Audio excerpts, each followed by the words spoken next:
यह बात उन दिनों की है। मुझे कंपनी की तरफ से एक नया घर रहने को दिया गया। मैं खुश बहुत था। फिर मैंने उस घर में अपना सामान पहुंचा दिया। अब मैं खुश था कि मेरा किराया बच गया। हर महीने का मुझे दूसरी मंजिल पर घर मिला था। बाद में पता चला उस घर का मालिक भी मेरी ऊपर वाली मंजिल में रहता था, पर मुझे उससे क्या लेना था।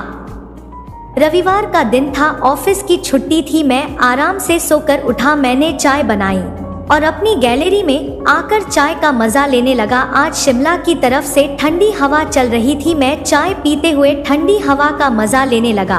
कुछ देर बाद ऊपर से मेरे ऊपर आकर एक कपड़े गिरी। मैंने कपड़े को रख दिया, फिर अंदर आकर अपना काम करने लग गया। कुछ देर बाद मेरे दरवाजे की डोर बेल बजी। मैंने दरवाजा खोला तो देखा एक 28 साल की बला की खूबसूरत औरत खड़ी थी। मैं तो उसको देखते ही रह गया। मेरी नजर उससे हट ही नहीं रही थी। तभी वो बोली, हेलो मिस्टर, क्या देख रहे हो? कभी औरत नहीं देखी आपने? मैं मन में ही बोला, देखी तो बहुत है, पर आपके जैसी नहीं। तभी वो फिर से बोली, क्या हुआ आपको? मैं बोला, कुछ नहीं, आप बताओ क्या काम है आपको? वो बोली, शायद हवा के कारण मेरी कपड़े ऊपर से उड़कर आपकी गैलरी में आ गई है, वो ही देखने आई हूँ। मैं बोला, अच्छा तो वो आपकी है। फिर मैं जल्दी से गैलरी में गया और कपड़े उठा कर ले आया। उसने कपड़े मेरे हाथों से ले ली। उसने मुझे धन्यवाद किया, मेरे मुंह से उसको देखते ही निकल गया, बहुत खूबसूरत कपड़े हैं आपकी। उसने मुझे एक स्माइल दी। मैंने भी स्माइल देते हुए अपना नाम गौरव बताया। वो जाती हुई बोली, मैं सीमा। अब हम दोनों जब भी मिलते तो बात करने लगे। एक दिन मैंने सीमा को पूछा, तुम्हारी उम्र तुम्हारे पति की उम्र से बहुत कम है, ऐसा क्यों? तो सीमा बताने लगी, यह मेरी बड़ी बहन के पति है। मेरी बहन की मृत्यु के बाद मेरे घर वालों ने मेरी शादी इनसे करवा दी। थोड़े टाइम के बाद हम दोनों खुलकर बात करने लगे। मैं उसकी बहुत तारीफ करता और सीमा खुश होती। एक दिन मुझे काम था तो मैं ऑफिस नहीं गया था, मैं घर से ही काम कर रहा था। दिन के टाइम सीमा मेरे घर में आ गई। मैंने देखा उसकी आंखें भरी हुई थी। मैंने सीमा से पूछा, क्या हुआ सीमा तुम्हें?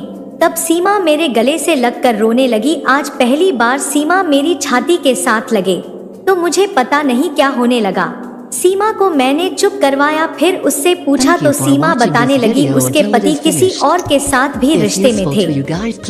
मैं बोला, एक बात बताओ, तुम्हारे साथ कैसा है उनका रिश्ता? सीमा बोली, मैं तो खिलौना हूँ, उनके लिए जब दिल करता है तो मन भर लेते हैं, नहीं तो महीनों भर देखते भी नहीं हैं। मैंने देर ना करते हुए सीमा को अपनी बाहों में भर लिया। मैं सीमा की गर्दन को चूमने लग गया। सीमा पीछे हुई और मुझे बोली, गौरव यह सब गलत है, मैं यह सब नहीं कर सकती हूँ।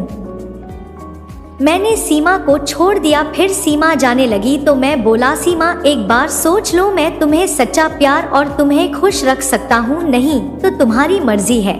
सीमा चली गई। मैं भी अपना ऑफिस का काम करके दिन के समय सो गया। मुझे सोए हुए महसूस हुआ, कोई मेरे पास था। मेरी आँख खुली तो देखा सीमा मेरे पास बैठी हुई थी। मेरी आंखों में चमक आ गई।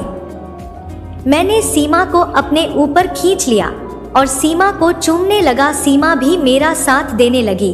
काफी देर तक एक दूसरे को चूमते रहे। हम दोनों चरम सुख का आनंद लेने लगे। कुछ देर बाद सीमा बोली, बहुत टाइम हो गया है, अब जाने दो, मेरे पति के आने का टाइम हो गया है। हम दोनों ने एक किस किया और अपने कपड़े पहन लिए। सीमा बहुत खुश लग रही थी आज और मैं सीमा से ज्यादा खुश था। आपको मेरी यह कहानी पसंद आई होगी तो हमें कमेंट करके बताइएगा।